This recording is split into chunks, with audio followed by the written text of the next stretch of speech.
now time for some coffee and conversation. I am now joined by Detrell Hawkins, the Southwest Georgia Regional Coordinator for Kate's Club. So welcome to Town and Country. How are you doing today? Glad to be here today. Thank you for having me. Absolutely. So I just want to first just dive into things. I don't want to assume anything for our viewers. So can you just briefly explain what Kate's Club is and what you all do for the community? Yeah, absolutely. Kate's Club provides free grief support for children, teens, their families, and young adults here in the Albany, Georgia, and the Southwest Georgia region, actually. Awesome. So what approach do you use when supporting grieving children and families? Okay, yeah. So what we do, we provide group-based recreational programs. Okay. Group-based recreational programs for the children and their families and young adults in this area, as I said. Okay, and so how can someone interested or someone that's experiencing grief or loss how do you choose who's allowed to be a part of this organization?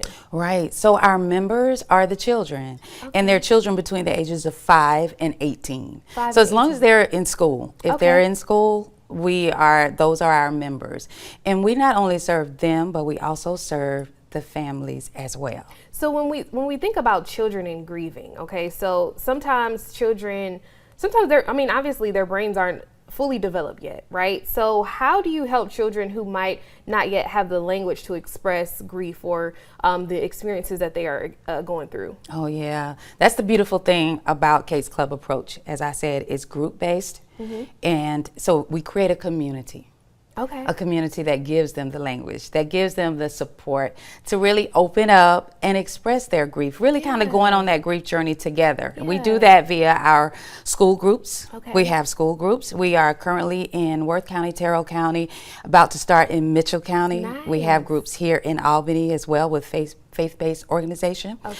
And so they learn the language through the groups and through the connection. Wow. All right. So could you walk me through a typical session that you would typically have with a child or their parents as it relates to Kate's Club? Well, as I said, it's all group based. So right now we have in Albany, we have what's called Clubhouse Saturday. And it's 3 hours. The families come in. The members are always the children between 5 and 18. They come in with their families. And we have a family session where we're doing art. Maybe we use a lot of art in our programming. And so we have the families. Then the second part of it, they kind of split off into the age groups. The parents or caregivers get to hang out with each other and kind of have coffee conversations, if you will, where they're kind of talking through it. And so that's really what it looks like. Then they come back together, we eat, we have lunch together, we just have that time to fellowship and really connect. And that's what it's all about. Absolutely. The connection. Now, I know that you mentioned that you all have some new initiatives that you are planning to roll out this year. Right, and so we've actually rolled out.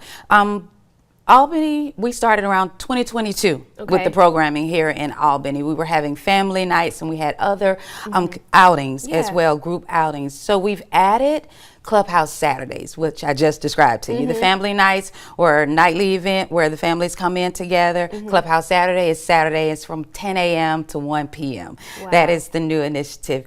And right now, again, as I said, we're expanding, moving into more school groups in other counties around South Georgia. Okay, and so if someone's interested, how can they get in touch with you all? Oh, absolutely. They can go to katesclub.org to find out more about the organization. They can reach me directly at 229-299-4921. Okay, perfect. And we'll have that information. I believe it's on the screen right there, but we'll also have it on our website. But before we go, what misconceptions do people often have about grief when it comes to children? Well, thinking that they're actually not experiencing it. And they are. Yeah. We see it in their behaviors. We may see it they may become more reserved. They may become, more outward. They may become the caregiver trying to take care of their parent. We see it in their behaviors. And so a lot of times we think they'll be okay. Yeah. And kind of just push it off. We push it off because, and I think it's because none of us really know what to do with our grief. Yeah. That's why I love that we are working we have children, their families, and young adults, and we're all coming together to kind of go on this journey together. Absolutely. Now, what about the ones that are kind of in denial about the grief that they're experiencing? Well, You know, I think that's one way that we cope. You know, we just Yeah. kind of push it aside, Yeah. internalize it, and bury it. We are normalizing grief. Absolutely. So that's what this organization is all about. So for those who are in denial, once they meet Kate's Club, they realize it's okay to grieve. Yeah. Because It's everyone okay. experiences Because it. At some point in everyone. your life, you're going to experience some type of grief or loss. So, Everyone experiences I it. love that. We're Yeah. normalizing grief. We're I love that. normalizing grief, and we need the community's help. We need volunteers. Our volunteers become our buddy volunteers. They help us with our group sessions when we're coming together, and also our Absolutely. group outings. We also need facilitators. Our facilitators are paid. They're the ones who go into the schools Okay. and providing the programming. Absolutely. Yeah, and they can donate to Kate's Club because we do Absolutely. everything for free. For free. That's right. All right. Well, again, thank you so much for joining me, Ms. Hawkins. And we'll have all that information on our website at WALB.com. But don't go away just yet. Coming up, Valentine's Day. So